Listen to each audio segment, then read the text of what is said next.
दोस्तों आपको अच्छे तरीके से याद होगा वो वक्त जब पबजी काफ़ी ज़्यादा पॉपुलर हो रखी थी। इस तरीके की वायरल गेम थी एक, मतलब हर कोई बंदा अपने मोबाइल के अंदर खेलता था। मतलब फैमिली में एक बंदा तो ऐसा होता ही था जो पबजी का प्रो होता था और कर देता था भैया एक बार में 10 किल कर दिए, कर दिया, वो कर दिया। और इस तरीके के क्रेज़ के साथ में इस गेम का हुआ क्या, इसको बैन कर दिया गया क्योंकि इसके लिंक जुड़े हुए थे चाइना के साथ में और इसी तरीके से कई सारे क्राइम हो रहे थे इस गेम से जुड़े हुए। मतलब एडिक्शन कुछ इस तरीके का हो चुका था कि बच्चे को ये नहीं पता कौन माँ बाप है, कौन क्या है, बस उसको गेम खेलनी है तो खेलनी है, चाहे उसके लिए वो कत्ल तक कर दे। तो इस तरीके की सिचुएशन हो गई थी जिस वजह से इंडियन गवर्नमेंट ने कहा कि भैया इसको बैन करना ही ठीक रहेगा। इसके बाद में पबजी ने अपना नाम चेंज किया, BGMI कर दिया और इसको इस तरीके से चेंज किया गेम के अंदर, सर्वर इंडिया के अंदर ले आया, कोरिया के अंदर रख दिए गए, जिसके बाद में इस गेम को पूरी तरीके से जिस तरीके की गवर्नमेंट की डिमांड थी उस तरीके का बना दिया गया। लेकिन इसके बाद में फिर क्या देखने को मिलता है कि इस गेम को अब दोबारा से ये बैन हो सकती है, कुछ इस तरीके की बातें हो रही है क्योंकि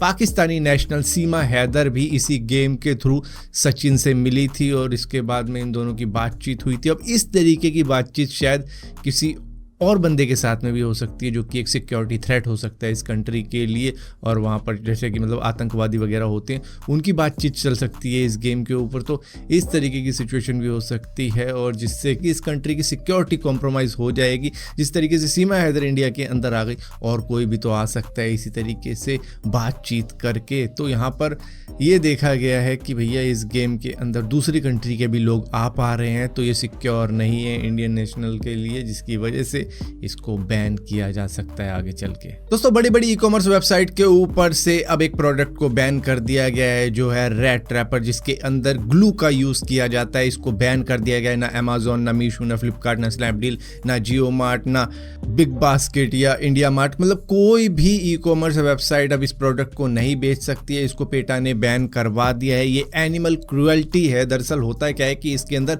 चूहा फंस तो जाता है। कई सारे रैट ट्रैप ऐसे होते हैं कि जिस पिंजरे के अंदर चूहा आ जाता है, आप कहीं पर छोड़ के आ जाते हो, वो चूहा एटलीस्ट जिंदा तो रहता है, लेकिन इसके अंदर होता है क्या है कि वो इस पे आते ही चिपक जाता है और चिपकने की वजह से वो फिर कहीं पर भी मूव कर नहीं पाता है और इसके बाद में उस ट्रैप के साथ में उस चूहे को कहीं भी फेंक दिया जाता है तड़प के मरने के लिए। और वो मरता किस तरीके से है, वो भूख प्यास की वजह से मरता है। वो कहीं भी मूव कर नहीं पाता और एक बेबस जानवर की तरह बस पड़ा रहता है और बस अपनी मौत का इंतज़ार कर रहा होता है। और ये मौत काफ़ी ज़्यादा दर्दनाक होती है जो कि कई दिन ले लेती है तड़प तड़प के मरने के लिए, कि मतलब 7 दिन चले गए, 10 दिन चले गए, वो तड़प रहा है बस भूख प्यास से और इस तरीके से उसकी मौत होती है, जिसकी वजह से पेटा ने इसको बैन करवा दिया है कि ये बिल्कुल भी सही नहीं है। दोस्तों माइक्रोसॉफ्ट की तरफ से विंडोज 10 का खात्मा अब ऑफिशियली हो चुका है। ये ऑफिशियली डेड डिक्लेयर कर दी गई है उनकी तरफ से, क्योंकि कोई भी सपोर्ट अब मिलने नहीं वाला है आपको फीचर रिलेटेड। हालांकि ये कह रहे हैं कि भैया 2025 तक हमारा सपोर्ट रहेगा, लेकिन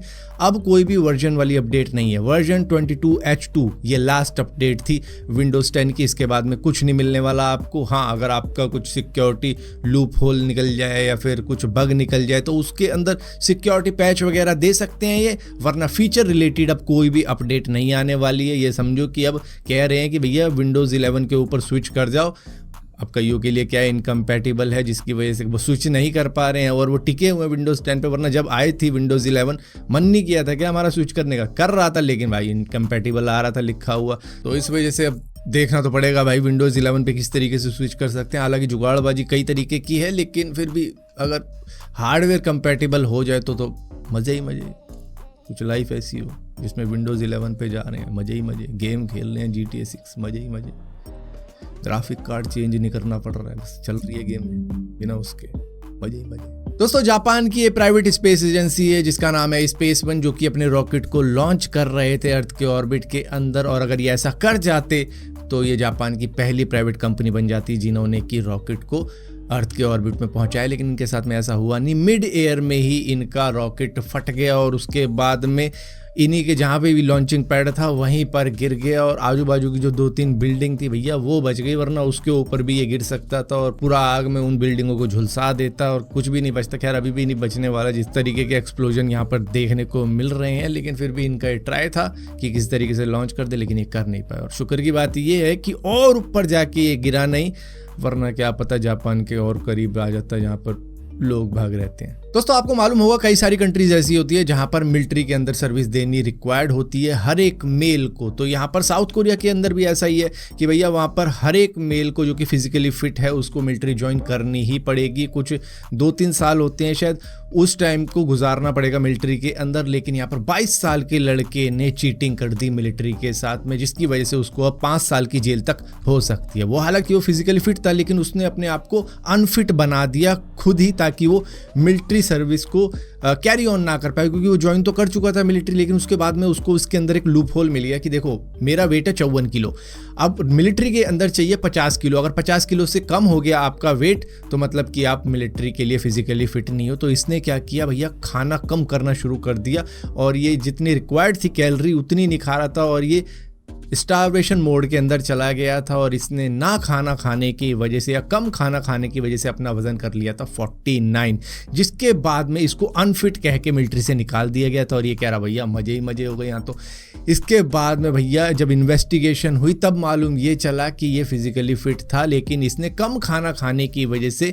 अपना वजन घटाया था और मिलिट्री के साथ में धोखेबाजी करने के जुर्म में अब इसे 5 साल की सज़ा सुनाई जा सकती है और सिर्फ इसकी अभी तक 22 साल ही एज है।